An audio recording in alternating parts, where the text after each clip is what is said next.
আমি অমিত আছি তোমাদের সঙ্গে, আর তোমরা শুনছো ভৌতিক কথা। কিছু অনুভূতি এমন যা তোমাদেরও হতে পারে। ঘটনা স্ক্রিপ্টিংয়ে রয়েছে নেহা।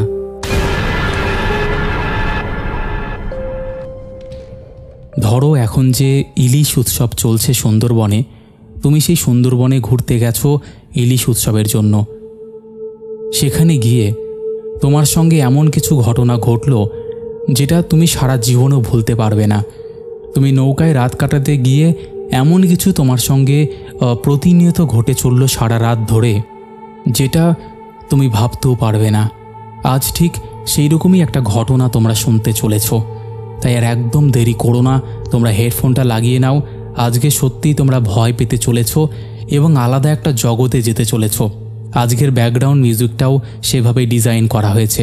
চলো আর কথা না বাড়িয়ে এবার আমরা শুরু করে দিই আজকের সুন্দরবনের একটি জমজমাট ঘটনা। নমস্কার অমিতদা, আমি সন্দীপ। তুমি আমাকে হয়তো চিনবে না, বাট আমি তোমার অনেক পুরনো শ্রোতা। অনেক দিন ধরে ভাবি ঘটনা পাঠাবো, যেগুলো আমার দাদুর জীবনে ঘটে যাওয়া ঘটনা, কিন্তু সেটা তো তোমাকে আর পাঠানো হয়নি। তবে ভেরি রিসেন্ট আমার সঙ্গে এমন কিছু ঘটনা ঘটে গেছে যেটা তোমাকে না জানালেই নয়, এবং এই ঘটনাটা পুরোপুরি আমি এবং আমার বন্ধুদের সঙ্গে ঘটেছে। এই গত 10 দিন আগেই বলতে পারো আমি সুন্দরবনে গিয়েছিলাম ইলিশ উৎসবের জন্য। যাই হোক, আমি আর কথা বাড়াচ্ছি না, একদম নাটকীয়ভাবে ঘটনার আকারে লিখছি। সে দিনটা ছিল ভাদ্র মাসের প্রথম দিক। তখনও বর্ষার প্রভাব পুরোপুরি কাটেনি। মাঝে মাঝেই আকাশ যেমন কালো হয়ে আসছিল আমাদের এখানে, ঠিক সেখানেও তাই হচ্ছিল। হঠাৎই আকাশ কালো হয়ে আসছে, আবার হঠাৎই রোদ উঠে যাচ্ছে।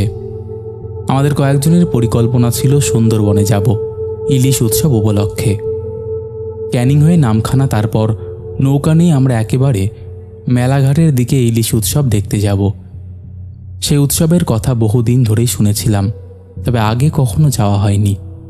গ্রামের মানুষজন নাকি নদীর ধারে একসাথে হয়ে গান বাজনা খাওয়া দাওয়া করে, আর সবচেয়ে বড় আকর্ষণ হলো ইলিশ মাছের নানা পদ সবাই মিলে খাওয়া। আর এই সময়ই নাকি নদীতে প্রচুর ইলিশ ওঠে, তাই একে ঘিরেই উৎসব চলে। আমরা মোটে 5 জন রওনা দিলাম। আমি, সমীর, অর্ণব, শুভ আর বিপ্লব। সকালে ট্রেনে ক্যানিংয়ে পৌঁছালাম। তারপর সেখান থেকে একটা ভ্যান গাড়ি ধরে নামখানার দিকে রওনা হলাম। পথে যেতে যেতে দেখলাম চারিদিকে ভিজে কাদামাটি জমে আছে। রাস্তার ধারে ধানের ক্ষেত, জলে টইটুম্বুর। দূরে সুন্দরবনের ঘন সবুজ বনভূমি যেন ধীরে ধীরে আমাদের দিকে এগিয়ে আসছে।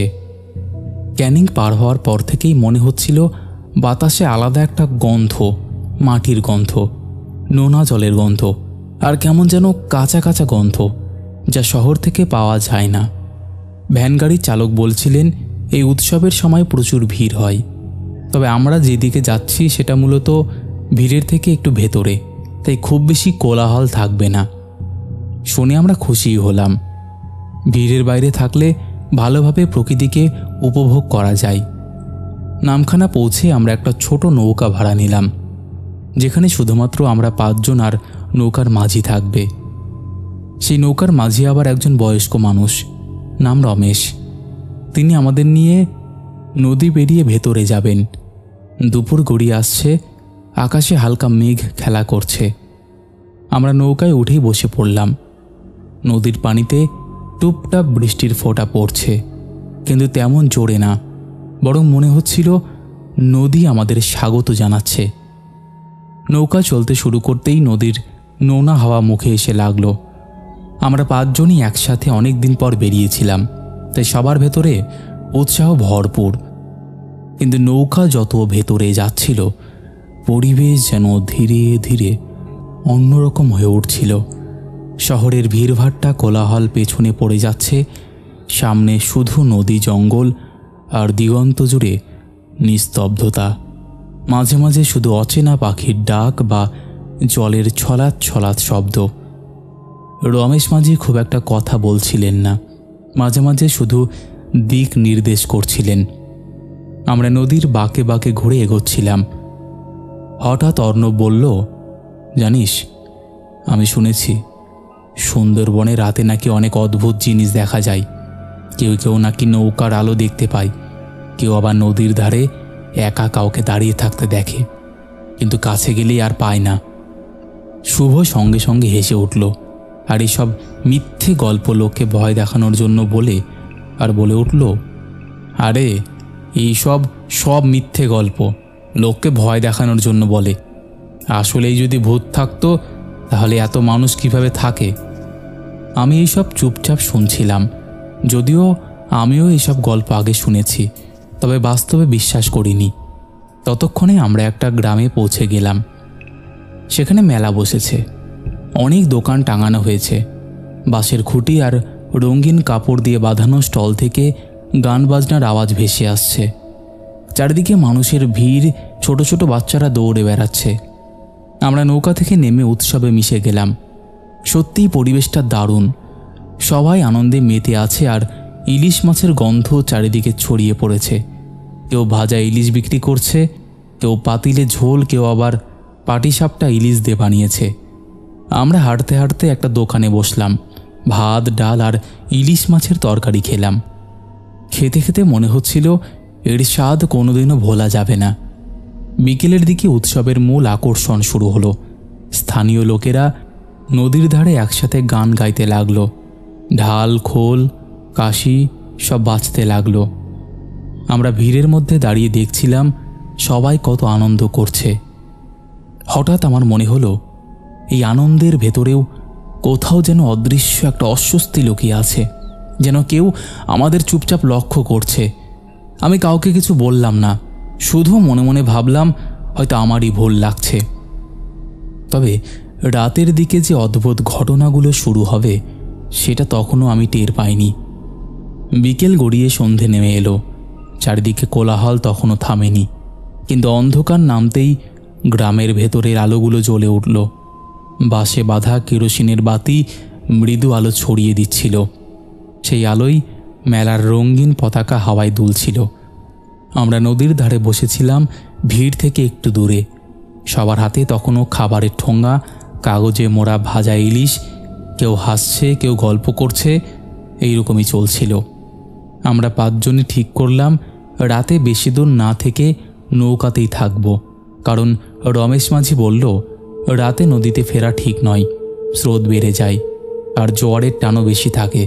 তাই ভেতরের এই ফাঁকা জায়গায় নৌকা বেঁধে আমরা রাত কাটাবো শুনে প্রথমে শুভ বলল, আরে রাতে নৌকায় থাকবো শুনে তো বেশ দারুণ মজা লাগছে রে, মজা হবে একদম অভিযানের মতন।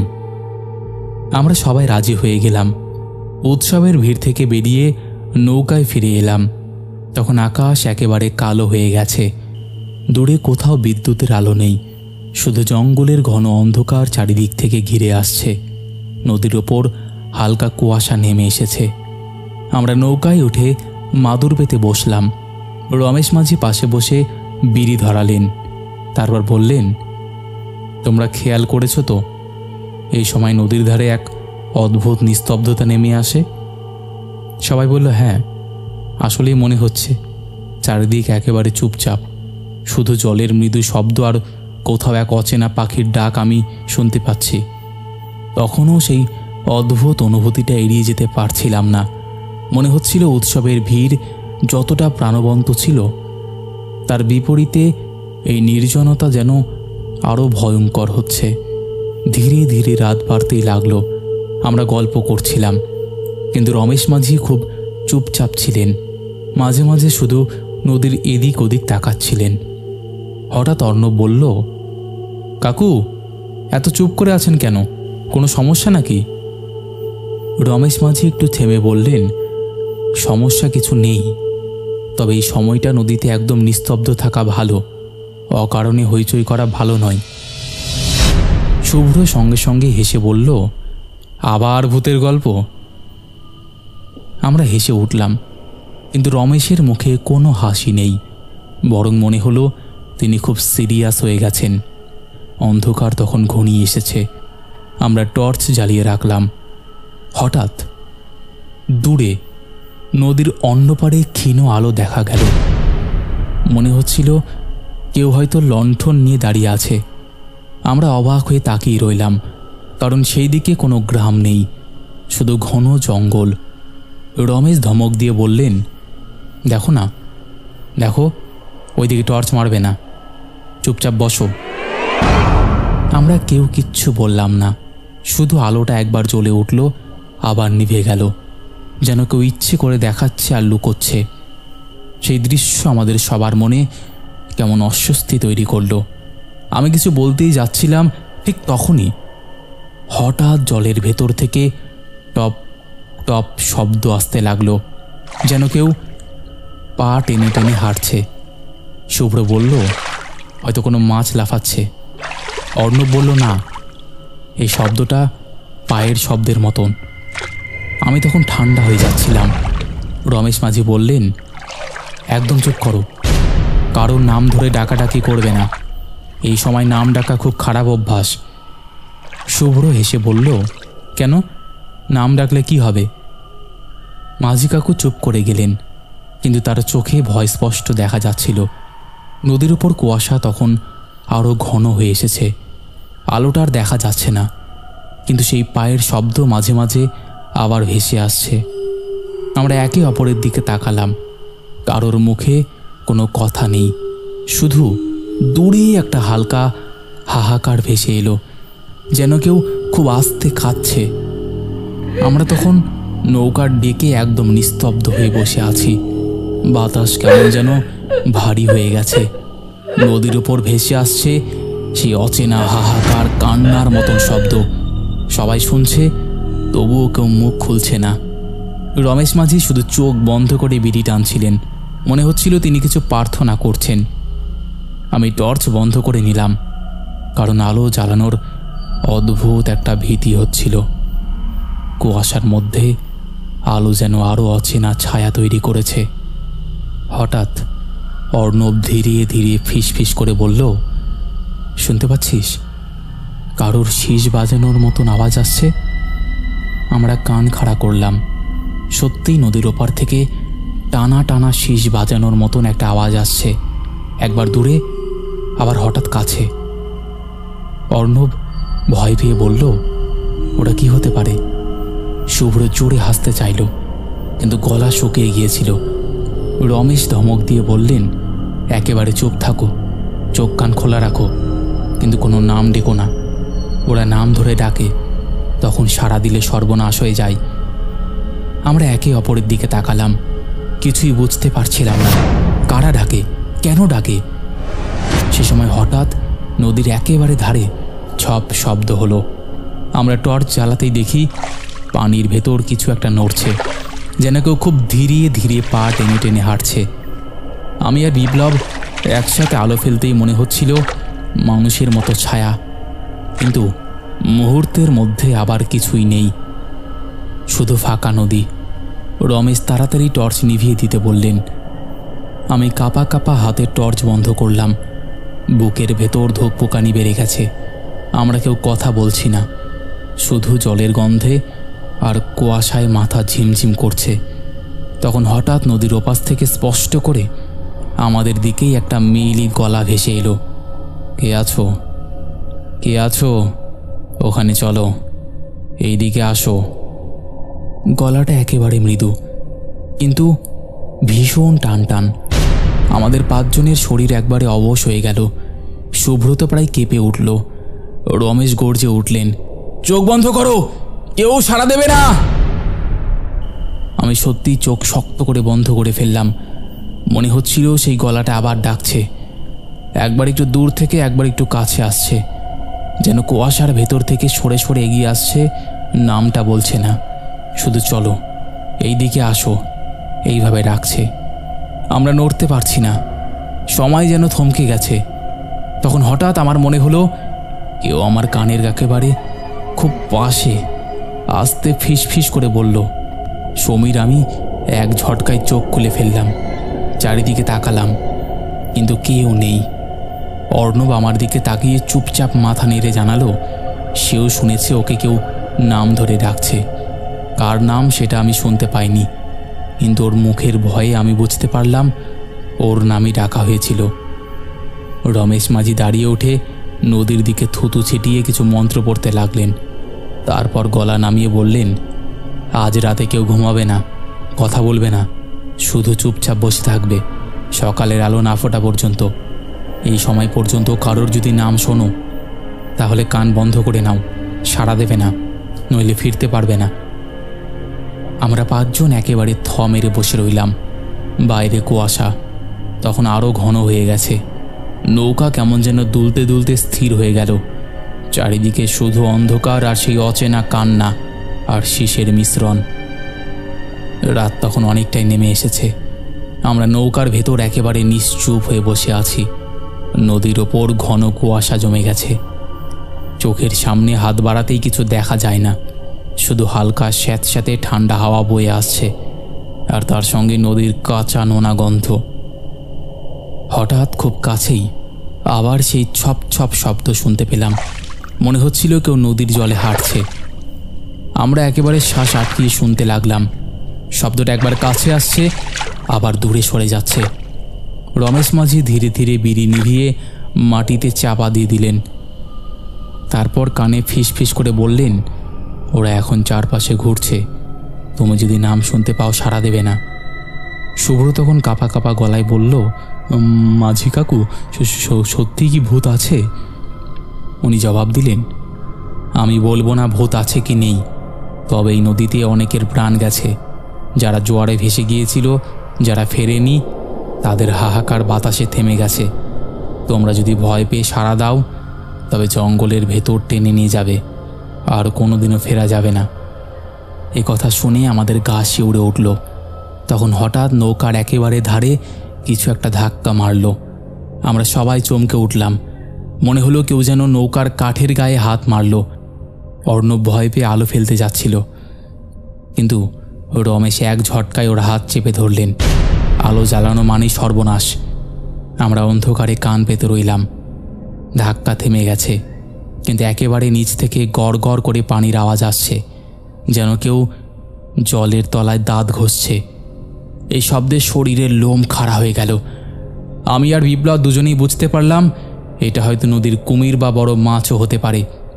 কিন্তু সেই মুহূর্তে মাথায় যুক্তি কাজ করছিল না, কারণ শব্দটা মানুষের দাঁত ঘষার মতোই শোনাচ্ছিল। কিছুক্ষণ পর হঠাৎ নৌকার এক অন্য প্রান্ত থেকে খুব আস্তে আস্তে গুনগুন করে গান শোনাতে লাগলো, একেবারে মৃদু নারী কণ্ঠে। গানটা যেন নদীর ভেতর থেকে আসছে। আমরা সবাই শিউরে উঠলাম। কেউ কথা বলল না।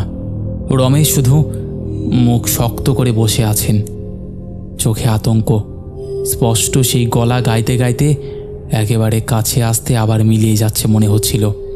কেউ হয়তো জলে ভেসে আমাদের চারপাশে ঘুরছে। হঠাৎ আবার আমার কানে ভেসে এল। সমীর আমি নিস্তব্ধ আটকে গেলাম। এত কাছ থেকে যেন আমার পাশেই কেউ বসে ফিস ফিস করছে। অর্ণব কেঁপে উঠল। ও ফিস ফিস করে বলল, ওরা আবার ডাকছে। আমি আর বুঝতে পারলাম না কি করব। চোখ বন্ধ করে শুধু বসে রইলাম। বুকের ভেতর ধকপক করছে।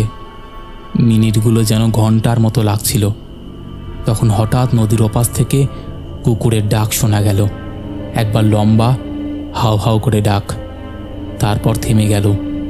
এরপর চারিদিক একেবারে স্তব্ধ হয়ে গেল। কোনো শব্দ নেই, শুধু কুয়াশার ভেতর আমাদের নৌকাটা দুলছে। এই নীরবতা আরও ভয়ঙ্কর মনে হলো, কারণ জানি না সামনে কি হতে চলেছে। রাত তখন একেবারে গাঢ় হয়ে গেছে। ঘড়ি দেখা সম্ভব নয়, কিন্তু মনে হচ্ছিল ভোর এখনও অনেক দূরে।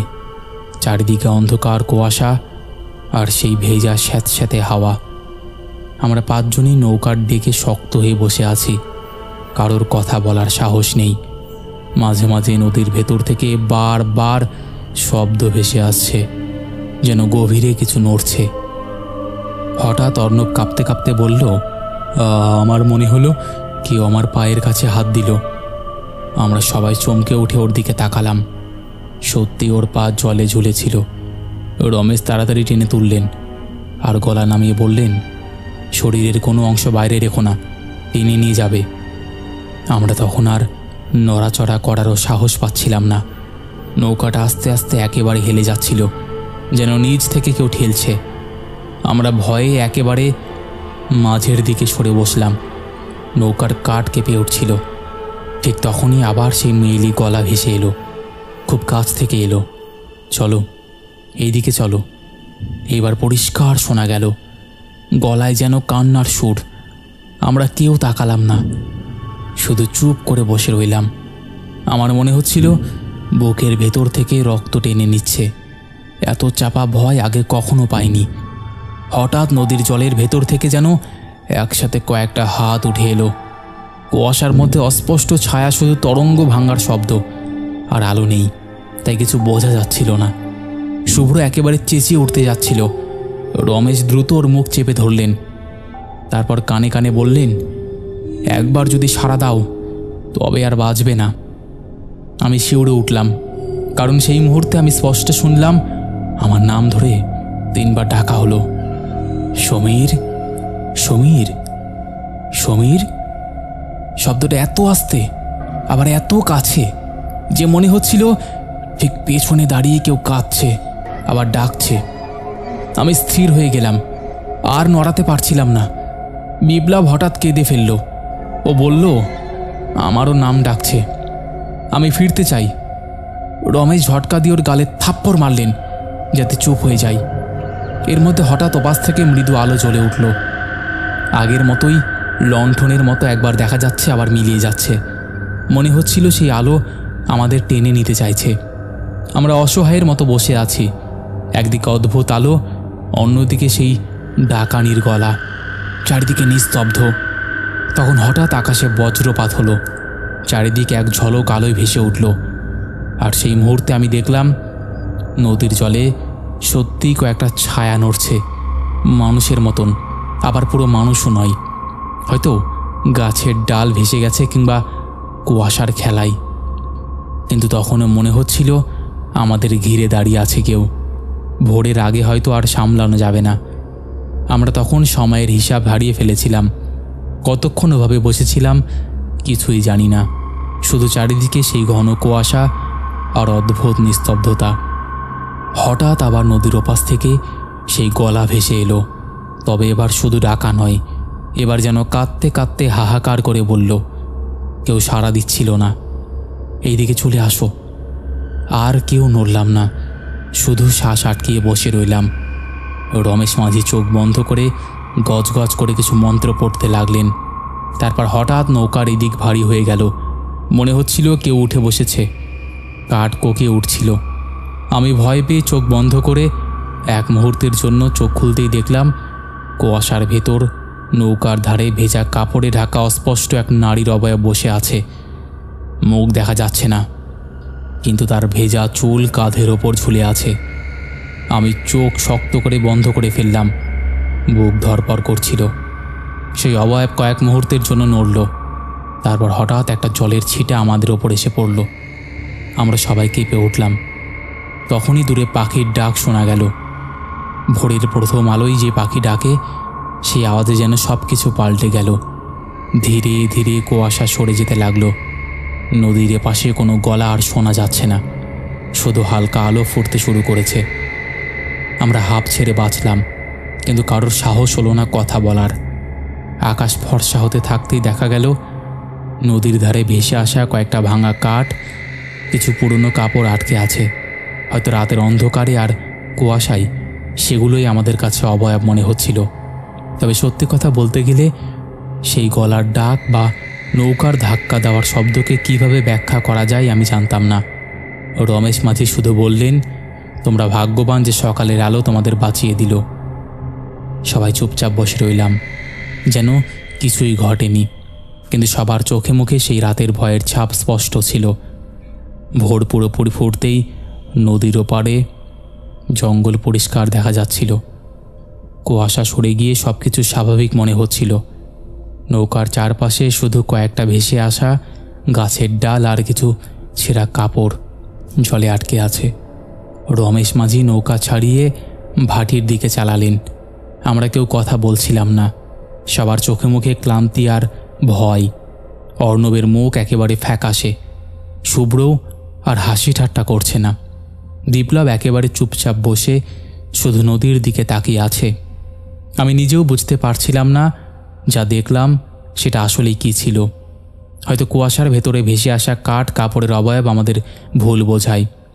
হয়তো বড় কোনো মাছ নৌকায় ধাক্কা দিয়েছিল বা কুমিরের নড়াচড়া থেকেও শব্দ হতে পারে। তবুও সেই মেইলি কণ্ঠ বা নাম ধরে ডাকার ব্যাখ্যা কোথাও খুঁজে পাচ্ছিলাম না। আমরা গ্রামে ফিরে আসতেই সকালের মেলার ভিড় তখনও জমেনি। কয়েকজন স্থানীয় আমাদের দেখে বুঝে ফেলল আমরা রাতে ভেতরে ছিলাম। তারা চুপচাপ একে অপরের দিকে তাকালো। তারপর একজন বৃদ্ধ এগিয়ে এসে বললেন, তোমরা নৌকায় রাত কাটিয়েছ? রমেশ শুধু মাথা নেড়ে হ্যাঁ বললেন। বৃদ্ধ ধীরে ধীরে বললেন, এই সময় নদীতে যারা ডুবে গেছে তাদের আত্মা ঘোরে, ওরা নাম ধরে ডাকে। আমরা পাঁচজন একে অপরের দিকে তাকালাম, কেউ কিছু বললাম না। শুধু মনে হচ্ছিল রাতের অন্ধকারে যা পেয়েছিলাম সেটা হয়তো পুরোপুরি ব্যাখ্যা করা যাবে না। দুপুরের দিকে আমরা ট্রেনে করে ক্যানিং হয়ে শহরের দিকে ফিরলাম। ট্রেনের ভিড় কোলাহল সব স্বাভাবিক মনে হচ্ছিল, কিন্তু বুকের ভেতরে সেই রাতের ডাক, সেই ছপ ছপ শব্দ আর কুয়াশার ভেতরে ভেজা অবয়বটা যেন এখনও ভেসে আছে। আমরা একে অপরকে কিচ্ছু বলিনি, কারণ জানতাম কেউ বিশ্বাস করবে না। তবু মনে হচ্ছিল সুন্দরবনের সেই ইলিশ উৎসবের রাতটা সারা জীবন ভুলতে পারবো না। তো অমিতদা, এই ছিল ঘটনা। আশা করছি ঘটনাটা তোমার ভালো লাগবে। যদি ভালো লাগে তুমি অবশ্যই সেটা ভৌতিক কথায় পড়ে শুনিও। আমি অপেক্ষায় থাকব। তো বন্ধুরা, এই ছিল আমাদের জমজমাট একটি ঘটনা। ইলিশ উৎসবটা এখনও রানিং। শুনতেও কেমন যেন গাটা ছমছম করছিল এবং আমিও ভাবছিলাম যে ইলিশ উৎসবে যাব। আই হোপ আমিও এরকম কিছু একটা ফিল করব, তাহলে আমি তোমাদেরকে শোনাতে পারবো। এবং সত্যি কথা বলতে এরকম ফিল আমি কোনোদিনও নেইনি, মানে এতটা কাছ থেকে। দেখি কি করা যায়। তো তোমাদের কেমন লেগেছে তোমরা অবশ্যই কমেন্ট করে জানিও। তোমরাও যদি এমন ঘটনা শেয়ার করতে চাও তাহলে অবশ্যই আমি অপেক্ষা করব তোমাদের ঘটনার। তোমরা অবশ্যই ঘটনা পাঠিয়ে দাও।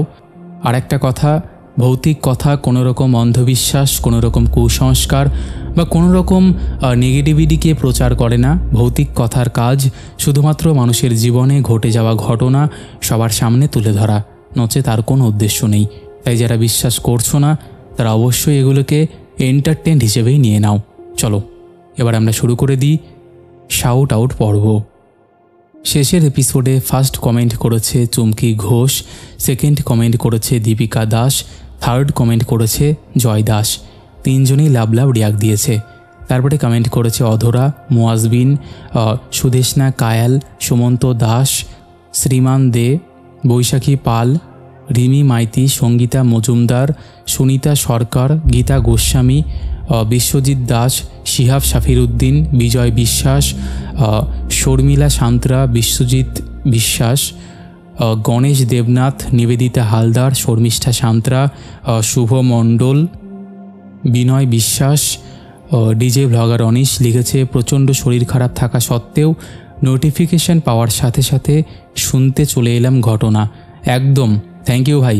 তারপরে কমেন্ট করেছে সাথী সান্ত্রা, শাহিদুল আলী, বিশ্বজিৎ সর্দার, বাসন্তী মণ্ডল, পিয়ালি লিখেছে দাদা চলে এলাম আবার তোমার কণ্ঠে ঘটনা শুনতে। আমার সত্যিই খুব ভালো লাগে শুনতে, আর ওয়েট করি তোমার ভিডিওর। Thank you. তারপরে কমেন্ট করেছে ইউ দাস রয়, লাবণী দাস লিখেছে হাই অমিত, কেমন আছো? আমার দুই মেয়ের নামটা নিও, ওদের নাম Ashmi and Ayushi. Hello Ashmi, hello Ayushi. তারপরে কমেন্ট করেছে সোমা রয়, ববিতা অধিকারী, অনন্যা ভৌমিক লিখেছে হাই দাদা, আমার ভাই তোমার অনেক বড় ভক্ত, ওর নামটা একবার বলো প্লিজ। ওর নাম অংশু ভৌমিক। হ্যালো অংশু।